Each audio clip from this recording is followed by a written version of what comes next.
He did not wear his scarlet coat, for blood and wine are red, and blood and wine were on his hands when they found him with the dead, the poor dead woman whom he loved, and murdered in her bed. He walked amongst the trial men in a suit of shabby grey. A cricket cap was on his head, and his step seemed light and gay. But I never saw a man who looked so wistfully at the day. I never saw a man who looked with such a wistful eye upon that little tent of blue which prisoners call the sky, and at every drifting cloud that went with sails of silver by. I walked, with other souls in pain, within another ring, and was wondering if the man had done a great or little thing, when a voice behind me whispered low, "That fellow's got to swing." Dear Christ! The very prison walls suddenly seemed to reel, and the sky above my head became like a casque of scorching steel. And, though I was a soul in pain, my pain I could not feel. I only knew what hunted thought quickened his step, and why he looked upon the garish day with such a wistful eye. The man had killed the thing he loved, and so he had to die. Yet each man kills the thing he loves, by each let this be heard, some do it with a bitter look, some with a flattering word, the coward does it with a kiss, the brave man with a sword. Some kill their love when they are young, and some when they are old. Some strangle with the hands of lust, some with the hands of gold, the kindest use a knife, because the dead so soon grow cold.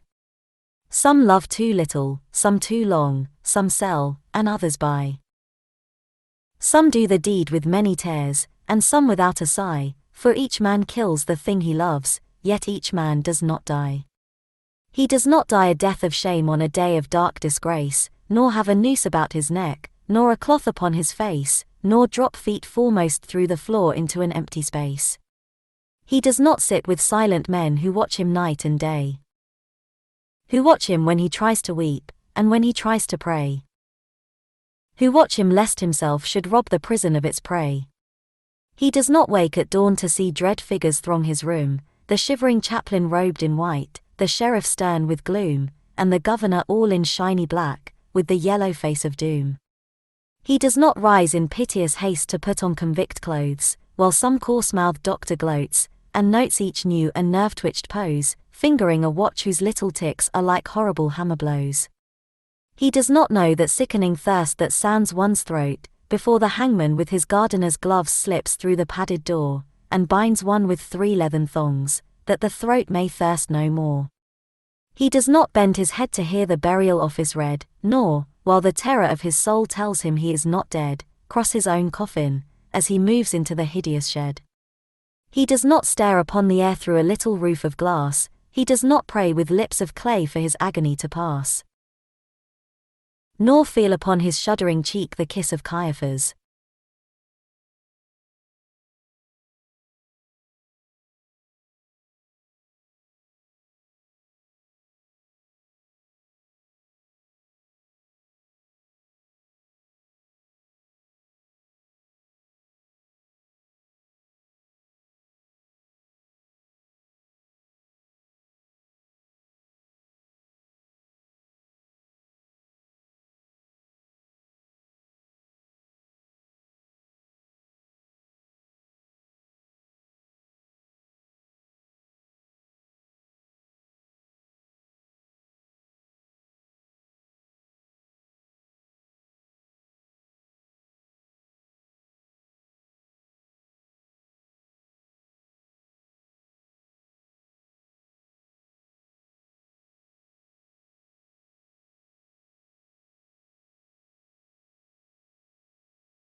6 weeks our guardsman walked the yard, in the suit of shabby grey, his cricket cap was on his head, and his step seemed light and gay, but I never saw a man who looked so wistfully at the day.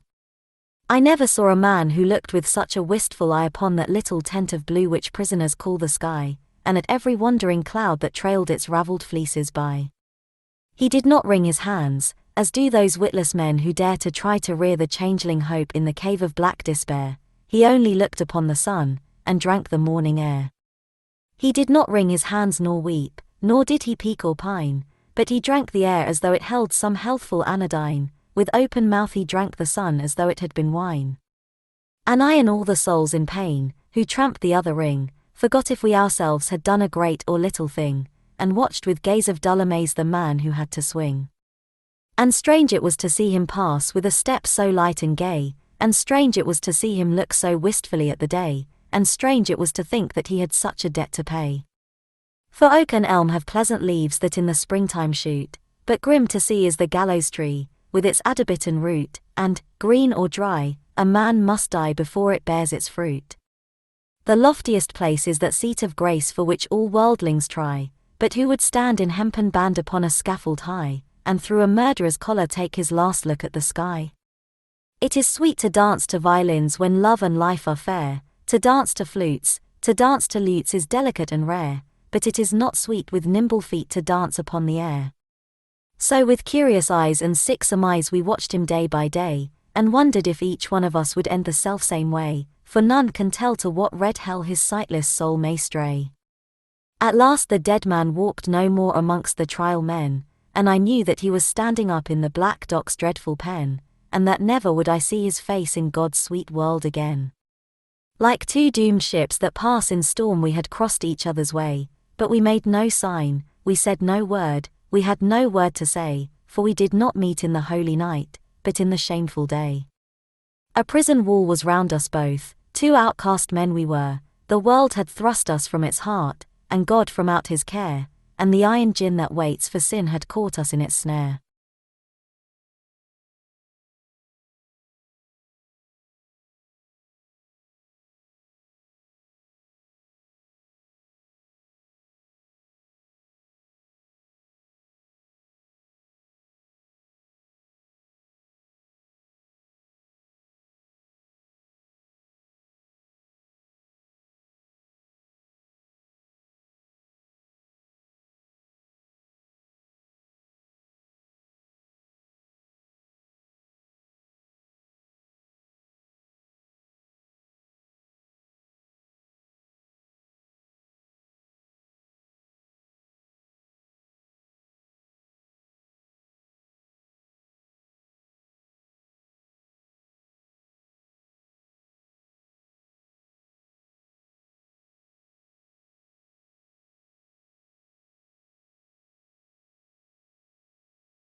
In debtor's yard the stones are hard, and the dripping wall is high, so it was there he took the air beneath the leaden sky, and by each side a warder walked, for fear the man might die. Or else he sat with those who watched his anguish night and day. Who watched him when he rose to weep, and when he crouched to pray. Who watched him lest himself should rob their scaffold of its prey. The governor was strong upon the regulations act, the doctor said that death was but a scientific fact, and twice a day the chaplain called, and left a little tract. And twice a day he smoked his pipe, and drank his quart of beer, his soul was resolute, and held no hiding place for fear. He often said that he was glad the hangman's hands were near. But why he said so strange a thing no warder dared to ask, for he to whom a watcher's doom is given as his task, must set a lock upon his lips, and make his face a mask. Or else he might be moved, and try to comfort or console, and what should human pity do pent up in murderer's hole? What word of grace in such a place could help a brother's soul? With slouch and swing around the ring we trod the fool's parade. We did not care, we knew we were the devil's own brigade, and shaven head and feet of lead make a merry masquerade. We tore the tarry rope to shreds with blunt and bleeding nails. We rubbed the doors, and scrubbed the floors, and cleaned the shining rails, and, rank by rank, we soaped the plank, and clattered with the pails. We sewed the sacks, we broke the stones, we turned the dusty drill, we banged the tins, and bawled the hymns, and sweated on the mill, but in the heart of every man terror was lying still. So still it lay that every day crawled like a weed-clogged wave, and we forgot the bitter lot that waits for fool and knave, till once, as we tramped in from work, we passed an open grave. With yawning mouth the yellow hole gaped for a living thing. The very mud cried out for blood to the thirsty asphalt ring, and we knew that ere one dawn grew fair some prisoner had to swing. Right in we went, with soul intent on death and dread and doom. The hangman, with his little bag, went shuffling through the gloom, and each man trembled as he crept into his numbered tomb. That night the empty corridors were full of forms of fear, and up and down the iron town stole feet we could not hear, and through the bars that hide the stars white faces seemed to peer. He lay as one who lies in dreams in a pleasant meadowland. The watchers watched him as he slept, and could not understand how one could sleep so sweet a sleep with a hangman close at hand.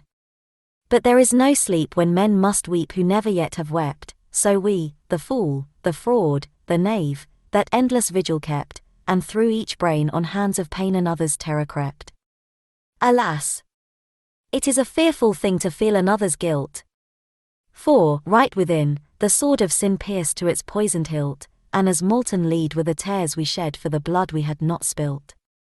The warders with their shoes of felt crept by each padlocked door, and peeped and saw, with eyes of awe, grey figures on the floor, and wondered why men knelt to pray who never prayed before.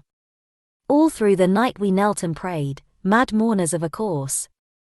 The troubled plumes of midnight were the plumes upon a hearse, and bitter wine upon a sponge was the savour of remorse.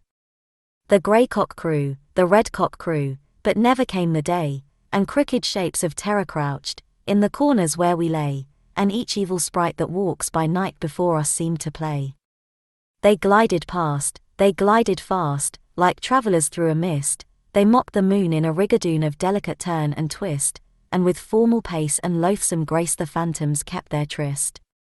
With mop and mow, we saw them go, slim shadows hand in hand, about, in ghostly rout they trod a saraband, and the damned grotesques made arabesques, like the wind upon the sand.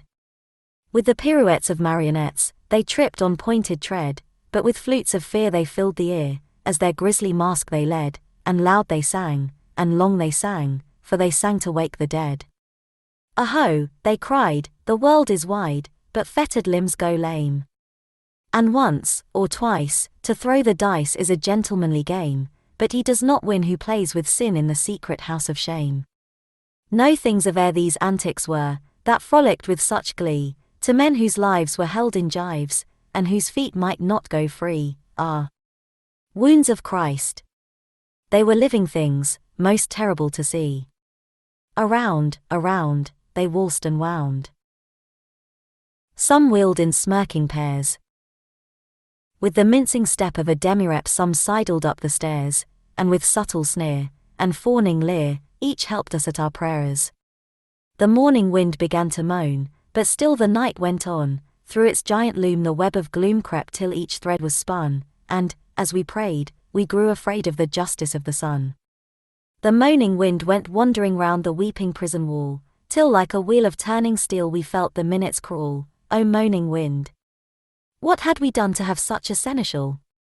At last I saw the shadowed bars, like a lattice wrought in lead, move right across the whitewashed wall that faced my three-plank bed, and I knew that somewhere in the world God's dreadful dawn was red. At 6 o'clock we cleaned our cells, at 7 all was still, but the sough and swing of a mighty wing the prison seemed to fill, for the Lord of Death with icy breath had entered in to kill. He did not pass in purple pomp, nor ride a moon-white steed. 3 yards of cord and a sliding board are all the gallows need, so with rope of shame the herald came to do the secret deed. We were as men who through a fen of filthy darkness grope, we did not dare to breathe a prayer, or to give our anguish scope. Something was dead in each of us, and what was dead was hope. For man's grim justice goes its way, and will not swerve aside. It slays the weak, it slays the strong, it has a deadly stride, with iron heel it slays the strong, the monstrous parricide. We waited for the stroke of 8, each tongue was thick with thirst, for the stroke of 8 is the stroke of fate that makes a man accursed, and fate will use a running noose for the best man and the worst. We had no other thing to do, save to wait for the sign to come, so, like things of stone in a valley lone, quiet we sat and dumb, but each man's heart beat thick and quick, like a madman on a drum. With sudden shock the prison clock smote on the shivering air, and from all the Gaol rose up a wail of impotent despair here from some leper in his lair. And as one sees most fearful things in the crystal of a dream, we saw the greasy hempen rope hooked to the blackened beam, and heard the prayer of the hangman's snare strangled into a scream. And all the woe that moved him so that he gave that bitter cry, and the wild regrets, and the bloody sweats, none knew so well as I, for he who lives more lives than one, more deaths than one must die.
There is no chapel on the day on which they hang a man. The chaplain's heart is far too sick, or his face is far too wan, or there is that written in his eyes which none should look upon. So they kept us close till nigh on noon, and then they rang the bell, and the warders with their jingling keys opened each listening cell, and down the iron stair we tramped, each from his separate hell. Out into God's sweet air we went, but not in wonted way, for this man's face was white with fear, and that man's face was grey, and I never saw sad men who looked so wistfully at the day. I never saw sad men who looked with such a wistful eye upon that little tent of blue we prisoners called the sky, and at every careless cloud that passed in happy freedom by. But there were those amongst us all who walked with downcast head, and knew that, had each got his due, they should have died instead. He had but killed a thing that lived, whilst they had killed the dead. For he who sins a second time wakes a dead soul to pain, and draws it from its spotted shroud, and makes it bleed again, and makes it bleed great gouts of blood, and makes it bleed in vain. Like ape or clown, in monstrous garb with crooked arrows starred, silently we went round and round the slippery asphalt yard, silently we went round, and no man spoke a word. Silently we went round, and through each hollow mind the memory of dreadful things rushed like a dreadful wind, and horror stalked before each man, and terror crept behind. The warders strutted up and down, and kept their herd of brutes. Their uniforms were spick and span, and they wore their Sunday suits, but we knew the work they had been at, by the quicklime on their boots.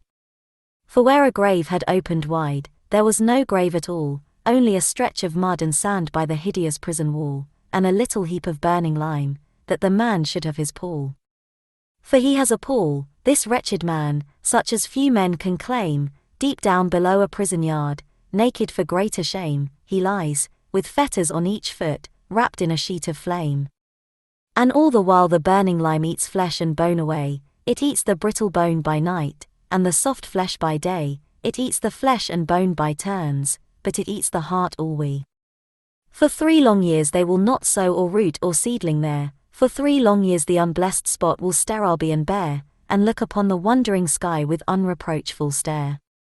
They think a murderer's heart would taint each simple seed they sow. It is not true. God's kindly earth is kindlier than men know, and the red rose would but blow more red, the white rose whiter blow. Out of his mouth a red, red rose. Out of his heart a white. For who can say by what strange way Christ brings his will to light, since the barren staff the pilgrim bore bloomed in the great Pope's sight? But neither milk-white rose nor red may bloom in prison air. The shard, the pebble, and the flint are what they give us there, for flowers have been known to heal a common man's despair. So never will wine-red rose or white, petal by petal, fall on that stretch of mud and sand that lies by the hideous prison wall, to tell the men who tramp the yard that God's Son died for all. Yet though the hideous prison wall still hems him round and round, and a spirit may not walk by night that is with fetters bound, and a spirit may but weep that lies in such unholy ground, he is at peace, this wretched man, at peace, or will be soon. There is no thing to make him mad, nor does terror walk at noon, for the lampless earth in which he lies has neither sun nor moon.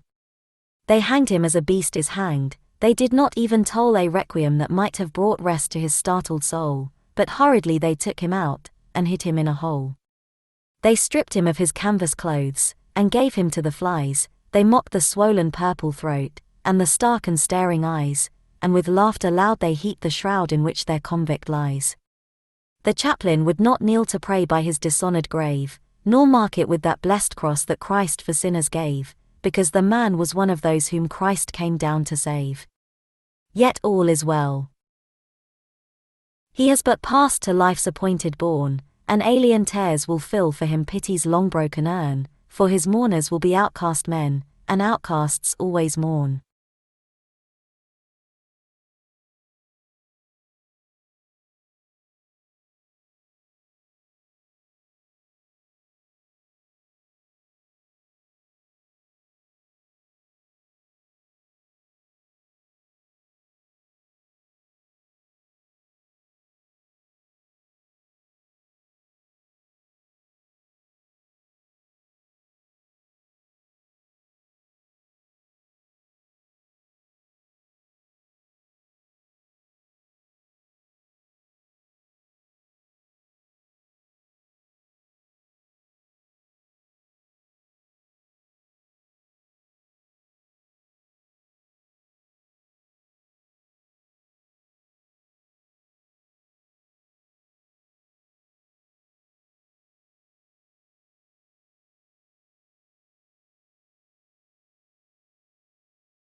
I know not whether laws be right, or whether laws be wrong, all that we know who lie in Gaol is that the wall is strong, and that each day is like a year whose days are long. But this I know, that every law that men have made for man, since first man took his brother's life, and the sad world began, but straws the wheat and saves the chaff with a most evil fan. This too I know, and wise it were if each could know the same, that every prison that men build is built with bricks of shame, and bound with bars lest Christ should see how men their brothers maim. With bars they blur the gracious moon, and blind the goodly sun, and they do well to hide their hell, for in it things are done that Son of God nor Son of Man ever should look upon. The vilest deeds like poison weeds, bloom well in prison air, it is only what is good in man that wastes and withers there, pale anguish keeps the heavy gate, and the warder is despair. For they starve the little frightened child till it weeps both night and day, and they scourge the weak, and flog the fool, and gibe the old and grey, and some grow mad, and all grow bad, and none a word may say. Each narrow cell in which we dwell is a foul and dark latrine, and the fetid breath of living death chokes up each grated screen, and all, but lust, is turned to dust in humanity's machine. The brackish water that we drink creeps with a loathsome slime, and the bitter bread they weigh in scales is full of chalk and lime, and sleep will not lie down, but walks wild-eyed, and cries to time. But though lean hunger and green thirst like asp with adder fight, we have little care of prison fare, for what chills and kills outright is that every stone one lifts by day becomes one's heart by night. With midnight always in one's heart, and twilight in one's cell, we turn the crank, or tear the rope, each in his separate hell, and the silence is more awful far than the sound of a brazen bell. And never a human voice comes near to speak a gentle word, and the eye that watches through the door is pitiless and hard, and by all forgot, we rot and rot, with soul and body marred. And thus we rust life's iron chain degraded and alone, and some men curse, and some men weep, and some men make no moan, but God's eternal laws are kind and break the heart of stone. And every human heart that breaks, in prison cell or yard, is as that broken box that gave its treasure to the Lord, and filled the unclean leper's house with the scent of costliest nard. Ah! Happy they whose hearts can break and peace of pardon win. How else may man make straight his plan and cleanse his soul from sin? How else but through a broken heart may Lord Christ enter in? And he of the swollen purple throat, and the stark and staring eyes, waits for the holy hands that took the thief to paradise, and a broken and a contrite heart the Lord will not despise. The man in red who reads the law gave him 3 weeks of life, 3 little weeks in which to heal his soul of his soul's strife, and cleanse from every blot of blood the hand that held the knife. And with tears of blood he cleansed the hand that held the steel, for only blood can wipe out blood, and only tears can heal, and the crimson stain that was of Cain became Christ's snow-white seal. In reading Gaol by reading town there is a pit of shame, and in it lies a wretched man eaten by teeth of flame, in a burning winding sheet he lies, and his grave has got no name. And there, till Christ call forth the dead, in silence let him lie, no need to waste the foolish tear, or heave the windy sigh, the man had killed the thing he loved, and so he had to die. And all men kill the thing they love, by all let this be heard, some do it with a bitter look, some with a flattering word, the coward does it with a kiss, the brave man with a sword.